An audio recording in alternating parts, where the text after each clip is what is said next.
संकल्प पत्र समिति की अध्यक्षता का दायित्व मेरे ऊपर सौंपा और मुझे इस बात का हर्ष है, संतोष भी है कि मोदी जी के नेतृत्व में हमने देशवासियों से किया गया हर वादा पूरा किया है। चाहे 2014 का संकल्प पत्र हो या फिर 2019 का घोषणा पत्र हो, मोदी जी के नेतृत्व में हमने अपने हर संकल्प को पूरा किया है। जब मोदी जी के नेतृत्व में हम 2014 के लोकसभा चुनाव लड़ने जा रहे थे तो उस समय मैं पार्टी का राष्ट्रीय अध्यक्ष था। Doctor Murli Manohar Joshi ji manifesto committee के चेयरमैन थे। मोदी जी के आग्रह को ध्यान में रखते हुए पार्टी का जो संकल्प पत्र तैयार किया गया था उसमें इस बात का विशेष ध्यान रखा गया था कि जो भी संकल्प हम देश के सामने रखें उसे हम निश्चित रूप से पूरा करें। मित्रों, भाजपा अपने संकल्प पत्रों के माध्यम से जहां स्वाभिमानी और सशक्त भारत के निर्माण का रोड मैप प्रस्तुत करती है, वहीं समाज के हर वर्ग के विकास और कल्याण के प्रति अपनी प्रतिबद्धता को भी देश के सामने रखती है। 5 साल पहले 2019 में संकल्पित भारत, सशक्त भारत के उद्घोष के साथ जो घोषणा पत्र हम लेकर आए थे उसमें हमने आजादी के 75 वर्ष पूरे होने पर भारत की एक संकल्पना रखने के साथ साथ 2047 के भारत की भी रूपरेखा देश के सामने रखी थी। उसी भावना के अनुरूप ही हमने 5 साल के संकल्प लिए थे और मुझे ये कहते हुए साथियों प्रसन्नता है कि साल 2019 में भारत के विकास एवं जन कल्याण के लिए जो भी संकल्प हमने लिए, आज 2024 तक उन सब को पूरा करने में हमने कामयाबी हासिल की है। हम लोगों को इस बात का गौरव है कि भाजपा अपने संकल्प पत्र के प्रत्येक वादे को पूरा करती है। जो हम कहते हैं वो हम करते हैं। हमारे वर्ड्स, हमारे डीड्स, हमारे कृति और हमारे कथन में कभी कोई अंतर नहीं रहा है। यह बात आज केवल भाजपा के लोग ही नहीं बल्कि देश के नागरिक भी मानने लगे हैं। यही विश्वसनीयता हमारी सबसे बड़ी ताकत है। हमने जम्मू और कश्मीर से धारा 370 समाप्त करने की बात कही थी। आज धारा 370 समाप्त हो चुकी है। हमने महिलाओं के लिए विधायी संस्थाओं में 33% आरक्षण की बात की थी। प्रधानमंत्री मोदी जी की प्रेरणा से नए संसद भवन का उद्घाटन होते ही पहला कानून नारी शक्ति बंधन अधिनियम के रूप में देश के सामने आया। साथियों, हमारे संकल्प पत्र में अयोध्या में भगवान राम के भव्य मंदिर के निर्माण का मार्ग प्रशस्त करने की बात भी कही गई थी। आज अयोध्या में रामलला की नव विग्रह में प्राण प्रतिष्ठा हो चुकी है। हमने अपने संकल्प पत्र में आत्मनिर्भर भारत के निर्माण की दिशा में कदम आगे बढ़ाने की बात की थी। आज उस दिशा में देश तेजी से आगे बढ़ रहा है। साथियों, हमने इंक्लूसिव ग्रोथ, समावेशी विकास की बात की थी और गरीब कल्याण के प्रति अपनी प्रतिबद्धता भी व्यक्त की थी। प्रधानमंत्री मोदी जी की गरीब कल्याण के प्रति संवेदनशीलता का इससे बड़ा उदाहरण और क्या हो सकता है कि देश के 80 करोड़ से अधिक जरूरतमंद व्यक्तियों को प्रधानमंत्री गरीब कल्याण अन्न योजना के तहत 2020 से लगातार मुफ्त राशन दिया जा रहा है और मोदी जी ने इस योजना को 2029 तक चलाने का संकल्प भी व्यक्त किया है। साथियों, प्रधानमंत्री मोदी जी के नेतृत्व में हमने पिछले 5 वर्षों में संकल्पित भारत, सशक्त भारत के संकल्प को पूरा करने पर सफलतापूर्वक काम किया है। अब हम भारत के 140 करोड़ नागरिकों के सामने अपना नया संकल्प पत्र प्रस्तुत करने जा रहे हैं। भारतीय जनता पार्टी के जिस संकल्प पत्र को आज हम जनता के सामने प्रस्तुत कर रहे हैं उसे तैयार करने में बड़ी एक्सटेंसिव और कम्प्रिहेंसिव एक्सरसाइज भी की गई है। संकल्प पत्र समिति के पास 3 माध्यमों से सुझाव आए।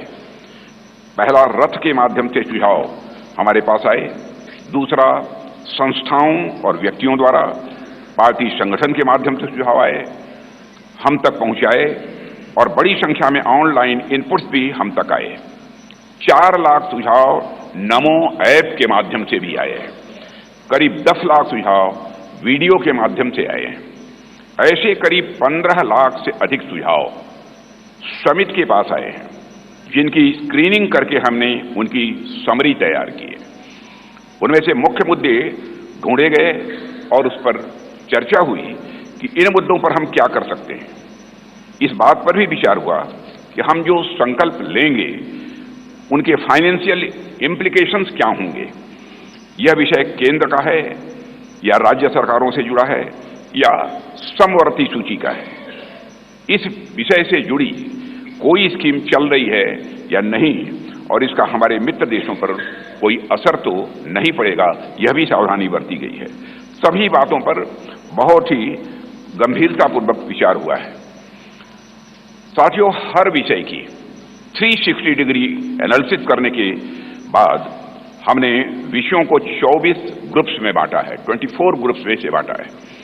इनमें से 10 सोशल ग्रुप्स बनाए गए, जिनमें गरीब, युवा, मध्यम वर्ग, नारी शक्ति, किसान, श्रम शक्ति, मछुआरे, एसएमईज, विश्वकर्मा, स्मॉल ट्रेडर, वंचित वर्ग, सीनियर सिटीजन एवं सबका साथ सबका विकास, जिसमें समाज के अन्य पिछड़े व कमजोर वर्ग शामिल हैं। इसी तरह जीवन और गवर्नेंस के जुड़े मुद्दे के 14 सेक्टर में बांटा गया है इन्हें। और इनमें पहला है विश्व बंधु, जिसमें भारत के अन्य देशों के साथ संबंध की बात की गई है। फिर है सुरक्षित भारत, जिसमें भारत की आंतरिक और बाह्य सुरक्षा का विषय है। तीसरा है समृद्ध भारत। चौथा है ग्लोबल मैन्युफैक्चरिंग हब। पांचवां वर्ल्ड क्लास इंफ्रास्ट्रक्चर। छठा ईज ऑफ लिविंग। सातवां विरासत का विकास। आठवां है गुड गवर्नेंस यानी सुशासन। नवां है स्वस्थ भारत। 10वां गुणवत्तापूर्ण शिक्षा।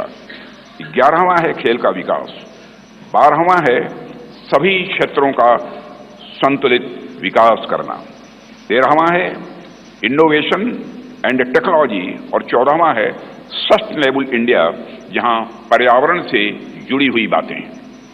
हमारे संकल्प पत्र का हर संकल्प मोदी की गारंटी से युक्त है। मित्रों, आज भारतीय राजनीति में मोदी की गारंटी 24 कैरेट सोने जितनी खरी मानी जाती है।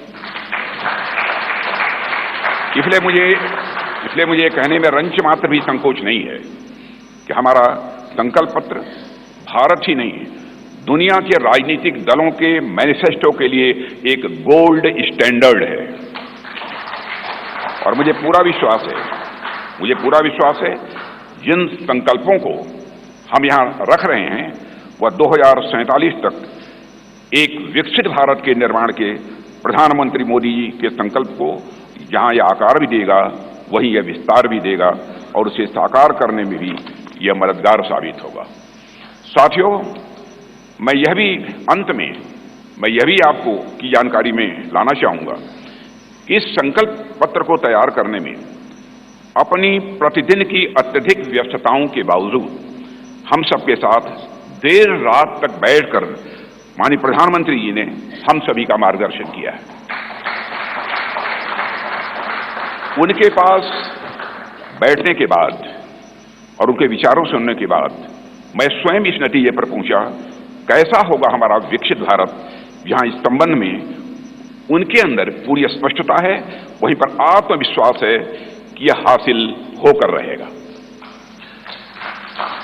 साथियों, इस इलेक्शन कमेटी की कन्वीनर श्रीमती निर्मला सीतारमण जी और जितने भी हमारे इलेक्शन कमेटी के सदस्य हैं, इलेक्शन मैनिफेस्टो कमेटी के, उन सभी के योगदान की मैं सराहना करता हूं।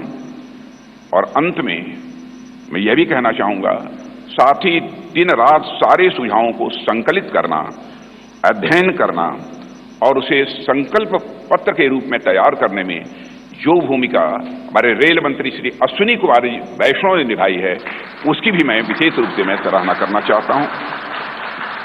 इन्हीं शब्दों के साथ अपना निवेदन समाप्त करता हूं।